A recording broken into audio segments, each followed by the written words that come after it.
Echo in the Alley. Chapter 1. The Alley. In the heart of old Bologna, there was a quiet alley between two faded buildings. The walls were covered with ivy, and the stones underfoot were worn smooth by time. Every evening, just before sunset, a man came to this alley with a guitar. His name was Leo Salvini. He was not young, but not old. His face was calm, and his eyes were deep, like someone who had seen many things but spoke of none. Leo never asked for money. He never placed a hat or a box in front of him. He didn't smile or wave at people. He simply sat on a low bench near the wall and played.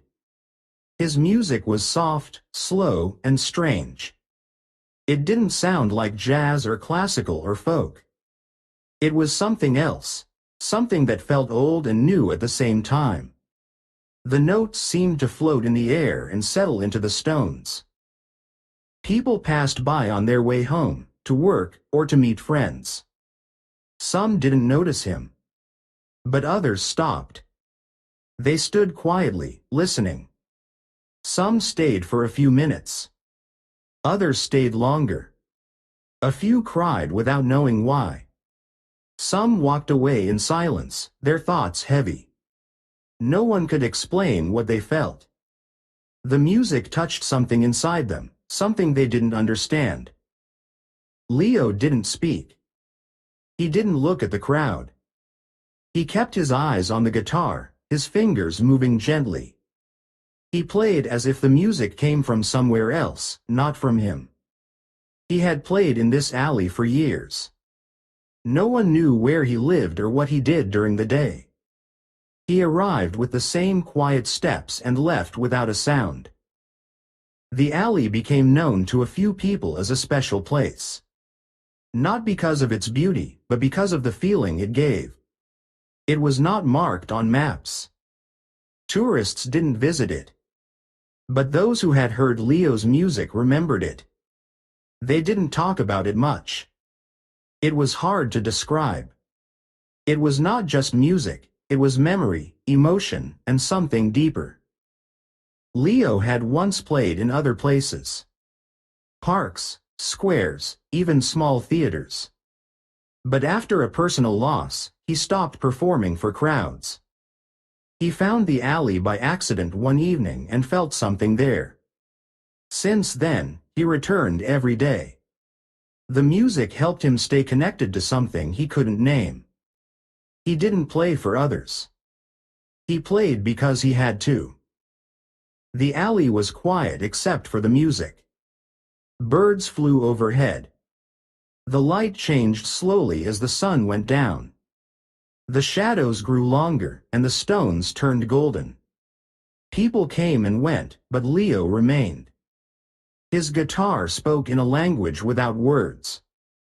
And those who listened, even for a moment, felt something shift inside them. No one knew what made the music so powerful. But it was clear that Leo's melodies were not ordinary. They carried something hidden, something that reached into the past and touched the present.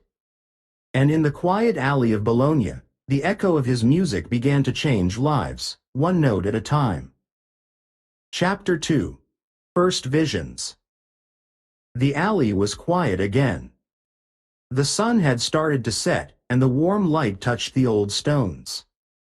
Leo sat in his usual place, playing his guitar. The music was soft and slow, moving through the air like a gentle wind. It was not loud, but it reached far. That evening, something unusual happened. The music began to open doors inside the minds of those who listened. Emma Rain walked past the alley after a long day at work. Her job as a lawyer was full of rules, papers, and pressure. She was tired and wanted to go home. But when she heard the music, she stopped. She didn't know why. The melody pulled her in. As she listened, her thoughts began to change. She saw herself in a large library with wooden shelves and old books. She wore a long dress from another time. Her hands touched pages written in a language she didn't know. She felt fear, but also love. The vision lasted only a moment, but it stayed with her. That night, she couldn't sleep. The music echoed in her mind. Marco Levi was a student at the university. He often walked through the alley on his way to class. He was young, full of questions, but also full of doubt. He didn't know what he wanted in life. That evening, he heard Leo's music and stopped. As the notes filled the air, Marco saw a battlefield. He stood in armor, holding a sword. The sky was dark, and people shouted around him. He felt strong, but also scared. He didn't understand the vision. It felt real, but impossible. Later that night, he woke up sweating. The image of the battlefield was still in his mind. Sofia Bianchi lived alone in a small apartment near the alley. She had once been an actress, but now she spent her days in silence. Her world had become small. She often walked slowly through the streets, remembering the past. When she heard Leo's music, she stopped and closed her eyes. She saw a stage with bright lights. She stood in the center, wearing a costume she had never owned. She moved with grace, knowing every step. The audience watched in silence. She felt alive again. The vision was short, but it gave her something she had lost, hope. Thomas Hart owned a cafe near the alley. He was kind and quiet, always watching people with care. He had heard Leo play many times, but that evening felt different. As he listened, he saw a woman's face. She had soft eyes and a gentle smile. He didn't know her, but he felt close to her, as if they had shared something important. The image stayed with him. He didn't speak about it, but he thought about her often. He wondered if she was real, or just a memory from another life. Leo continued to play, unaware of the visions. He didn't look at the people.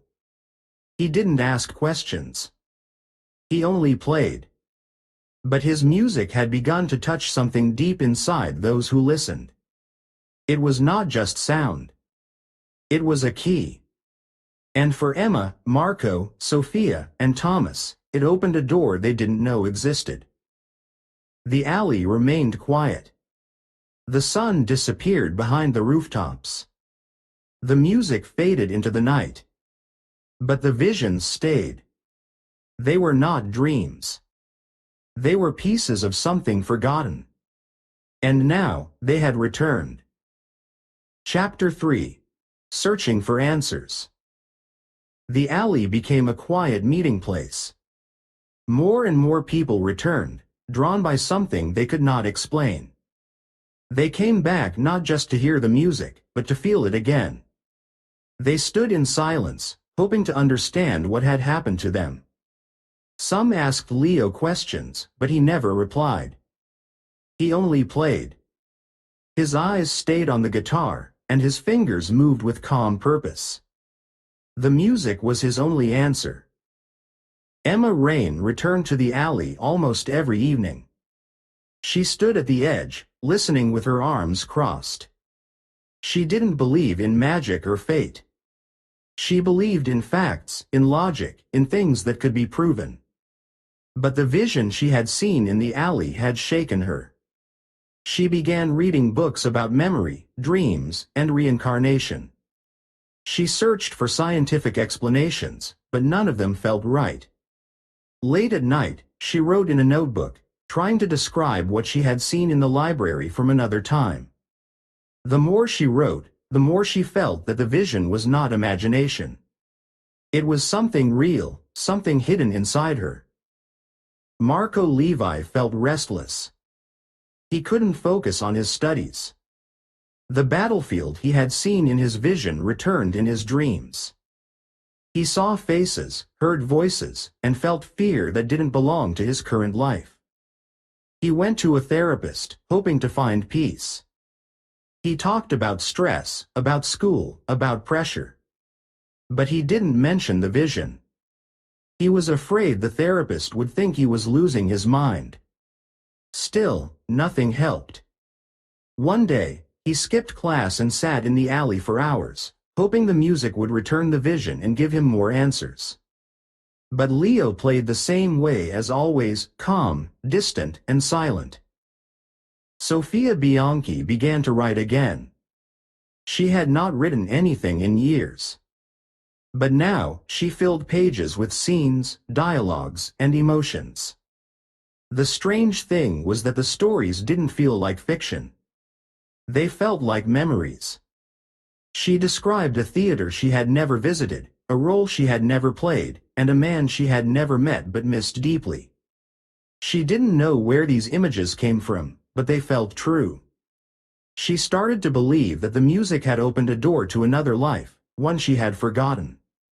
Writing helped her feel alive again, as if she was not just remembering the past, but becoming part of it. Thomas Hart became more curious. He had always been a quiet observer, watching people from behind the counter of his cafe. But now, he started writing down the faces he saw in his dreams. Some were familiar, others were strangers. He also wrote short stories about them, trying to understand who they were. He didn't know why the music had affected him so deeply. He only knew that something inside him had changed. He began to leave a notebook on the cafe counter, inviting others to share their dreams and visions. Slowly, people started writing in it. The cafe became a place where silence was welcome and stories were safe. Each of them felt that Leo's music had done more than bring back memories. It had touched something deeper. It had shown them a part of themselves they didn't know existed. They didn't understand it fully, but they felt it was important. It was not just about the past. It was about the present. It was about who they were and who they could become. The alley remained the same. The stones were still cold. The ivy still climbed the walls. But for those who listened, the world had shifted. The music had opened a space between what was real and what was remembered. And in that space, change had begun. Chapter 4. Leo. Leo Salvini lived in a quiet part of Bologna, in a small room above a dusty antique shop. The room was simple. There was a bed, a wooden chair, a shelf with old books, and a window that looked out onto the alley. The walls were faded, and the floor creaked when he walked. But Leo didn't need much. He lived alone, and he liked silence. He had lived in that room for many years. Before that, he had shared a home with his wife, Elena. She had been full of life, always laughing, always singing. She had loved music as much as he did. They used to play together in the evenings, filling their home with sound. But when she passed away, everything changed. Leo stopped playing for a long time. The guitar stayed in its case, untouched. The silence became heavy. One day, he took the guitar out again. He didn't plan it. He just felt something inside that needed to speak. He walked through the city and found the alley by accident. It was quiet, hidden between buildings, with soft light and old stones. He sat down and played. The music came easily, like it had been waiting. From that day on, he returned every evening. Leo didn't know where the music came from. It wasn't something he learned. It was something he felt. The melodies were strange, not like the songs he used to play. They were slow, deep, and full of emotion. When he played, he felt like he was touching something invisible. The notes seemed to carry memories, not just his own, but others too. He didn't play for fame or money. He never promoted himself. He didn't record his music or perform on big stages. He didn't even speak to the people who listened. He played because he had to. It was the only way he could stay connected to something meaningful. The music helped him live with the loss. It helped him stay open to the world, even if he didn't talk much. Leo noticed the people who came to the alley. He saw their faces, their quiet eyes, their stillness. He didn't know their names, but he felt their emotions. Some came once, some returned often. He saw tears, smiles, and confusion. He didn't ask questions. He didn't need to. He understood that the music was doing something. It was reaching into their hearts, just like it reached into his. He believed the music was a bridge. Not between places, but between lives. Between past and present. Between what was forgotten and what needed to be remembered. He didn't know how it worked. He didn't try to control it. He simply trusted it. In his room, Leo kept a notebook. He didn't write words. He drew shapes, lines, and patterns that came to him after playing. He didn't know what they meant, but they felt important. Sometimes, he looked at them and felt peace. Other times, he felt sadness. But he never stopped drawing. Leo was not a man of many words. But through his music, he spoke clearly. He didn't tell people what to feel. He helped them hear themselves. And in the quiet alley of Bologna, his melodies continued to echo, soft, strange, and full of truth. Chapter 5. Changes. The alley stayed the same. The stones were still cold. The ivy still climbed the walls. Leo still played his music each evening. But the people who listened had begun to change. Not in loud or dramatic ways. Their lives didn't turn upside down overnight. But something inside them had shifted. Slowly, quietly, deeply. Emma Rain had worked as a lawyer for many years. Her days were full of rules, deadlines, and long hours. She had always been careful, always in control. But after hearing Leo's music and seeing the strange vision in the alley, she started to feel different. She began to question her choices. She remembered the library from her vision, the books, the quiet, the feeling of peace. She realized she wanted to teach. She wanted to help others learn, not just fight in courtrooms. So she left her firm. She found a job at a local school, teaching law to young adults. It was not easy, and she was nervous. But each day, she felt more alive. She felt like she was finally doing something that matched her true self. Marco Levi had always felt lost. He had started studying economics because his parents thought it was practical. But he never felt connected to it. After the vision of the battlefield, he couldn't stop thinking about history. He wanted to understand the past, not just numbers and charts. He changed his studies and began to focus on ancient history. He read about wars, leaders, and forgotten cultures. He didn't know if the battlefield in his vision was real, but it had shown him something important. He wanted to learn where people came from, and maybe where he came from too. His anxiety didn't disappear, but he felt more sure of his path. Sofia Bianchi had lived in silence for many years. She had stopped acting after her husband died. The stage had felt too bright, too loud, too painful. But the vision she saw in the alley brought back something she had buried. She remembered the joy of performing, the connection with the audience, the feeling of being someone else and still being herself. She joined a small local theater group. At first, she only helped behind the scenes. But soon, she was asked to play a role. It was a small part, but she accepted. When she stepped on stage again, she felt her heart open. She was not the same as before, but she was still an actress. And she was no longer alone. Thomas Hart had always been kind. He listened more than he spoke. His cafe was a quiet place where people came to relax. But after the vision of the unknown woman, he felt a need to do more. He opened a second cafe, just a few blocks from the alley. It was smaller, open only in the evenings. He called it Echo. He placed notebooks on the tables and invited people to write about their dreams, their memories, their visions. Some wrote poems. Some wrote letters.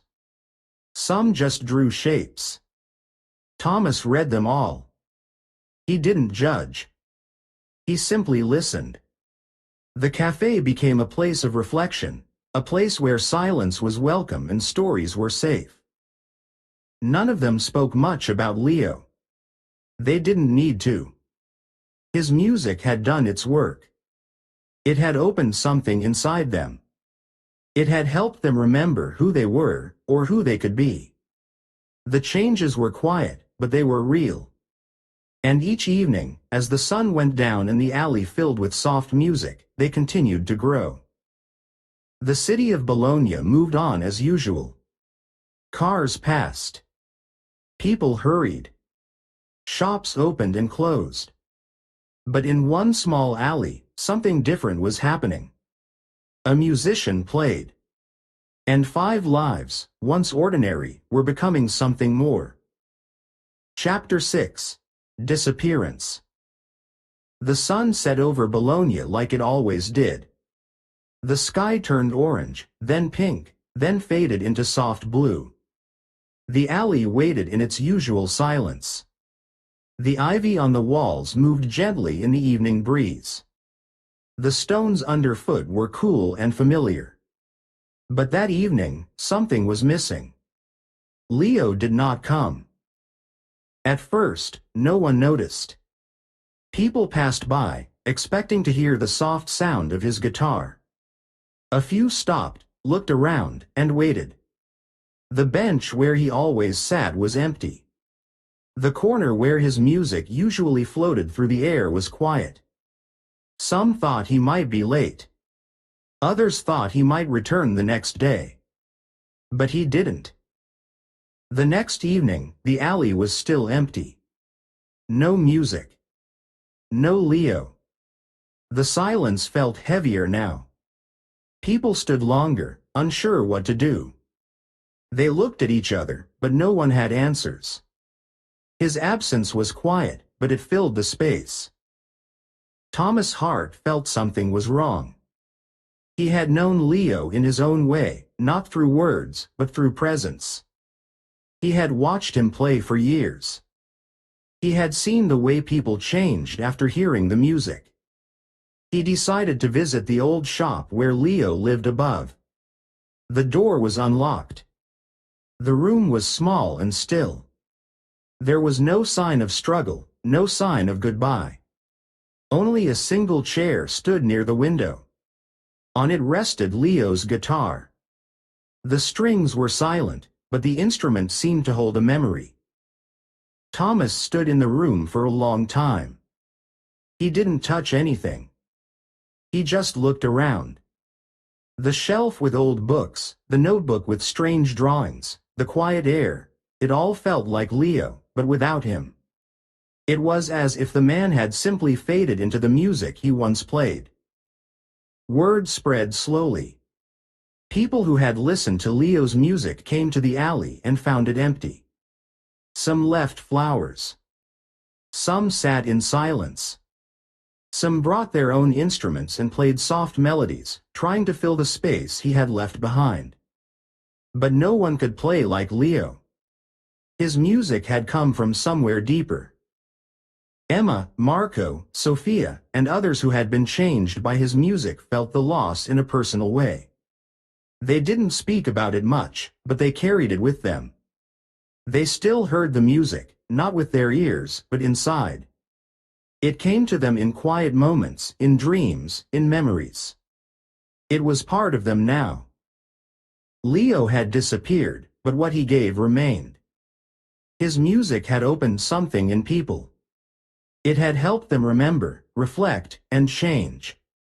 And even though he was gone, the echo of his melodies stayed. It lived in the alley, in the city, in the hearts of those who had listened. No one ever found out where Leo went. Some believed he had moved to another city. Others thought he had simply finished what he came to do. A few believed he had never truly belonged to this world. But no one knew for sure. The alley remained quiet. But if you stood there long enough, if you closed your eyes and listened, you might still hear it, a soft, distant melody, like a memory returning. It was not loud. It was not clear. But it was there. And it was enough. Chapter 7. Echo. Time moved gently through the streets of Bologna. Seasons changed, people came and went, but the memory of Leo's music stayed. The alley where he had played remained quiet, yet it held something invisible, something that could still be felt. It was no longer just a place between buildings. It had become a space between lives, between moments, between what was and what could be. Emma Rain had changed more than she expected. Her days were no longer filled with courtrooms and legal papers. She spent her time teaching, helping young minds understand the law and its meaning. But her real passion had become writing. She worked on a book about memory and music, trying to explain how sound could touch something hidden inside people. She didn't write about Leo directly. Instead, she wrote about the way music could open doors to forgotten parts of the soul. Her book was quiet, thoughtful, and full of questions. It didn't give answers, but it helped readers listen to themselves. Marco Levi had grown into his new role. He became a history teacher, sharing stories of the past with students who were curious and full of energy. He often spoke about memory, about how history was not just facts, but feelings. He told his students that sometimes the past lived inside people, even if they didn't know it. He didn't talk about the battlefield vision often, but he kept a small sketch of it in his desk drawer. It reminded him that learning was not just about books, it was about finding truth in unexpected places. Sofia Bianchi returned to the stage with grace. She joined a small theater group and began to act again. Her first role was the woman she had seen in her vision, the one who had moved with confidence and sorrow. Sophia brought something special to the performance. She didn't just act, she remembered. The audience felt it. Her presence was strong, but gentle. She became a mentor to younger actors, helping them find their own voices. She told them that every role was a mirror, and sometimes it showed more than just the character, it showed the actor's own heart. Thomas Hart worked quietly, as always. His cafe, Echo, became a place where people came not just for coffee, but for reflection. The notebooks on the tables filled with stories, drawings, and dreams. Some people wrote about Leo. Others wrote about visions they had never shared before. Thomas read them all.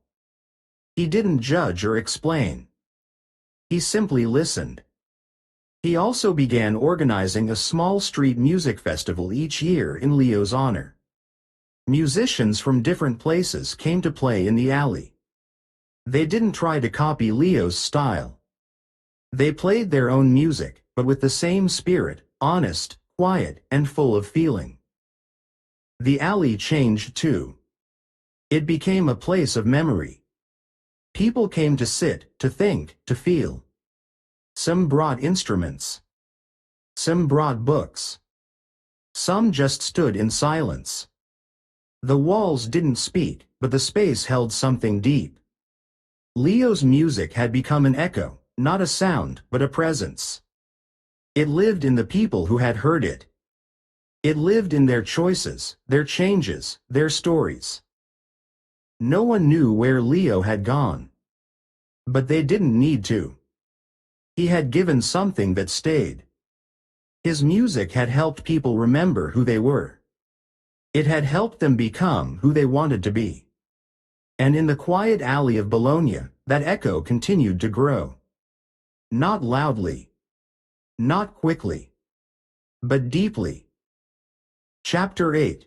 Resolution. The alley was quiet again. No music played, no guitar rested on the bench. But something still lived there. It was not sound.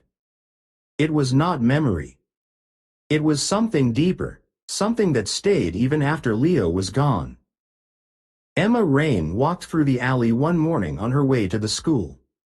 She paused for a moment, looking at the empty space where Leo used to sit. She didn't feel sadness. She felt calm.